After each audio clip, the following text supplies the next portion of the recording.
সবচেয়ে বড় ঝামেলা ছিল আওয়ামী লীগের, আমি যা বলবো সেটাই ঠিক, আমি ছাড়া আর কেউ নাই। দেশ স্বাধীন করছে কে? আমার বাপ, আর কেউ না। বাদ বাকি যেগুলো মরছে ওগুলো হুদাই মরছে, আমার বাপ স্বাধীন করছে, তো আলোচনা নাই আর কোনো। দেশে বিদ্যুৎ দিছে কে? আমি দিছি। মোবাইলটাও আমি দিছি। বেশি কিছু বলে এবার বিদ্যুৎ কিন্তু অফ করে দিব, ওই জন্য ব্যাপারটা সব আমি আমি আমি আমরা চাই আমরা দেশটা স্বাধীন করছি এ দেশের মানুষ। এই যে এককভাবে নিজের কাছে সবকিছু নিয়ে নেওয়ার যে প্রবণতাটা, এটা ছিল আওয়ামী লীগের একটা বড় ভুল। এটা হলো ওদের রক্তের মধ্যে হয়তো বা ছিল, আমি এটা অস্বীকার করবো না, ওই লাইনে আমি যাবো না, এটা মানে এমনি এমনি তো হয় না।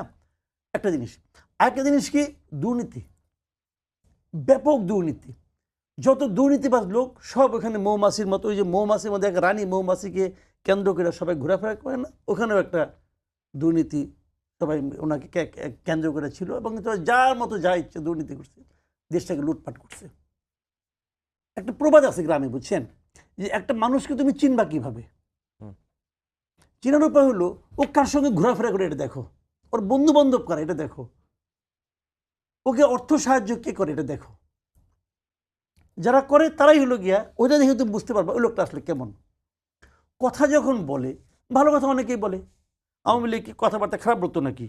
10 টাকা কেজি করে চাল দিব বলছে তো রে ভাই, দেখ আর না দেখ বলছে তো, বললে এর চেয়ে ভালো কথা আছে নাকি? এর চেয়ে আরামের কথা আর আছে যে সে 10 টাকা কেজি চাল দিব বলছে। বললো কি এটা ইম্পর্টেন্ট না, ইম্পর্টেন্ট হলো করলো কি।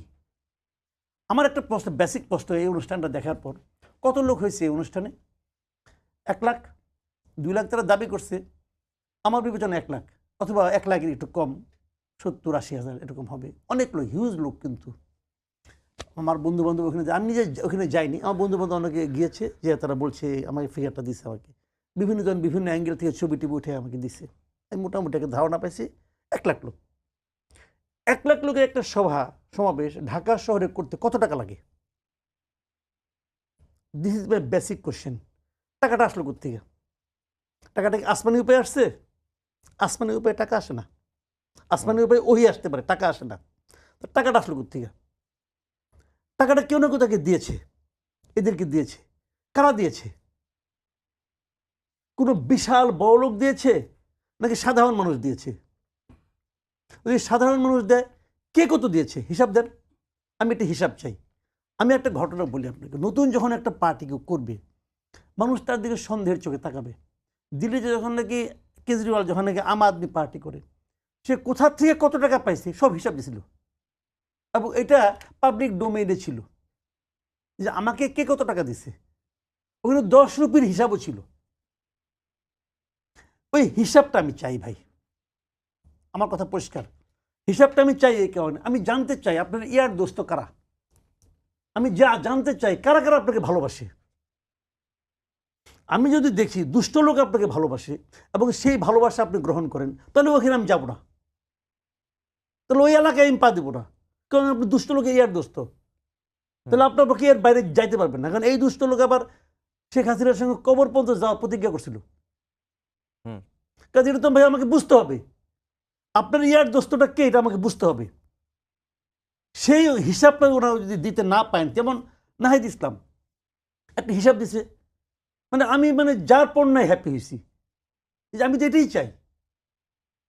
উনি বলছেন আমি দায়িত্ব নেওয়ার শুরুতে আমার কোনো ব্যাংক অ্যাকাউন্ট ছিল না, দায়িত্ব শেষ ছাড়ার সময় আমার অ্যাকাউন্টে এত টাকা আছে, আমি হ্যাপি। উনি বলেছেন আমার এই সময় আমার আত্মীয় স্বজন, আমার বাবা মা ভাই বোন কেউ কোনো প্রপার্টি কিনে নাই, বলেছেন তো। হয়তো পরে দেখা যাবে কিনেছে কি কিনেছে না, হয়তো কেউ জাজ করবে কি করবে না, সেটা অন্য ব্যাপার, জাজ হইতে থাক, আমার কোনো আপত্তি নাই, সবারই জাজ হওয়া উচিত। কিন্তু উনি তো বলেছেন, বলার সৎ সাহস তো না আছে। আমি এই সৎ সাহসটা ওনার দলের মধ্যে দেখতে চাই। ওনার দল হিসাব দিবে যে আমি কার কাছ থেকে কত টাকা পেয়েছি, কিভাবে আমি রূপায়ণ টাওয়ারের অফিস ভাড়া নিলাম, কিভাবে আমি ওই সমাবেশটা করলাম, কার কাছ থেকে কত টাকা আনছি, এবং সেই টাকা আমি কিভাবে খরচ করলাম। আপনি বলবেন আওয়ামী লীগ বিএনপি তো দেয় না, হ্যাঁ দেয় না, এই জন্যই তো ওই দলগুলিকে আমি ঘৃণা করি, এই জন্যই তো ওই দলগুলি আমি করি না, এই জন্যই তো আমি একটা বিকল্প দল খুঁজি। আর বিকল্প দল যদি ওই দলের মতো হয়, তাহলে আমি ওই দল চাই না। তারা যদি শুরুটা ভালো করতে পারে, তাহলে কিন্তু মানুষের মধ্যে চিন্তা চেঞ্জ হয়ে যাবে, আমূল চেঞ্জ। মানুষ কিন্তু ভাববে যে বাহ, আমরা একটা পলিটিক্যাল পার্টি পেয়েছি, যে পার্টিটা হিসাব দেয়, পাবলিককে তার মালিক মনে করে, পাবলিকের কাছে তারা যায় যে পাবলিক আমাকে যা বলবে, পাবলিকের কাছে আমি আমার ট্রান্সপারেন্সি আমি তুলে ধরলাম। দেখেন, ট্রান্সপারেন্সির উপরে কোনো পলিসি হতে পারে না। আমি ট্রান্সপারেন্ট, এই যে বলতে পারার যে সাহস, এটাই হলো গিয়ে সবচেয়ে বড় সাহস। এটা যারা করতে পারে, আমি ওইটা করব না, আমি দুর্নীতি করব না এবং সারাদিন এটাই করি, এটা দরকার নাই। অনেক লোককে দেখবেন আপনি বাংলাদেশে, দেখবেন যে শুক্রবার দিন বাংলাদেশের রাজপথে হাঁটতে পারবেন না, জুম্মা নামাজের জামাত রাজপথে চলে আসে, আবার দুর্নীতিতে আমরা চ্যাম্পিয়ন হই। কেন হই? তার মানে ওইগুলি যারা করে তারা মানতেছে না। আমরা যদি এই কাজটা করতে পারি, এর চেয়ে ভালো কিছু নাই, আমি হ্যাপি হব। এবং আমি তো বললাম যে এই দলকে আমি পছন্দ করতে চাই। আমি তো কোথাও না কোথাও ভোট দিব রে ভাই, আমি তো কোথাও না কোথাও ভোট দিব। আমি আপনাকে বলি আজকে এখানে প্রশ্ন করলে কোনো সমস্যা না। আমার জীবনে আমি কখনো ধানের শীষেও ভোট দিই নাই, নৌকা মার্কেও ভোট দিই নাই, আমরা এই জীবনে দিই নাই। খালি 2018 সালে 2018 সালে আমার ভোটটা নৌকায় চলে গিয়েছিল, আমি দেই নাই। আমি দেই নাই। এই যে আপনার আইডিয়াল স্কুলের এখানে, হ্যাঁ ওই গল্প শুনেছি। ওই গল্প শুনেছেন, চলে গেছে। এই আপনাকে দেন দিয়ে দিছে, কারণ আমার নামে তো ই হয়ে গেছে, এন্ট্রি হয়ে গেছে, কি করা যাবে আর। আমি কখনো দেই নাই ভোট, কারণ আমার মনে হয় নাই যে এই পার্টিগুলি আমার চিন্তাকে ধারণ করে। তো আমি তো একটা পার্টি চাই যারা ট্রান্সপারেন্ট। আপনি আমার বাসায় আসেন, যে কোনো আপনার কোনো দুধগুলো ঘর দোকান নাই, বলেন যে আপনি ইনকাম কি, আমি বলে দেবো আপনার ইনকাম কি, ব্যাংক অ্যাকাউন্ট চান আমি দিয়ে দেবো আপনাকে, যান খুঁজেন দেখেন কি আছে। ট্রান্সপারেন্সি হলো সবচেয়ে বড় বল, ওইটা থাকতে হবে ভাই। জি। কেউ যেন আঙুল তুলতে না পারে। আমি একটা শেষ কথা বলে শেষ করি আপনাকে। এই যে ও বললো জিনিসটা খুব ভালো লাগলো আমার কাছে, আমরা কিংস পার্টি না, কিন্তু দেখেন আমি এটাকে এখনো কিংস পার্টি মনে করি। কেন মনে করি? সে আলোচনা লম্বা আলাপ আলোচনা আপাতত যাচ্ছে না, খালি একটা উদাহরণ দিয়ে বলি। আজকে মিটিং নিয়ে এদের লোককে বিভিন্ন জেলার থেকে আনার জন্য জেলা প্রশাসনকে বাস রিকুইজিশন করে নাই। আমার কাছে অন্তত 3টা প্রমাণ আছে। তো আমার ছিল, অনেকেরই ছিল, আমার সঙ্গে যাদের সঙ্গে আলাপ করেছি সবারই, অনেকেই দেখলাম সবাই চায় যে একটা রাজনীতিতে একটা নতুন কিছু আসুক। কারণ আগে যে পলিটিক্যাল পার্টিগুলো আমাদের দেশে ছিল সবই তো মোটামুটি একই মুদ্রার এপিট ওপিট। আমরা প্রধান যে রাজনৈতিক দলগুলো দেখেছি, আওয়ামী লীগ বলেন, বিএনপি বলেন, এই দুটোকে প্রধান মনে করি যারা ছিল সারা দেশে, তাদের তো একই রকম একই ধরনের চরিত্র।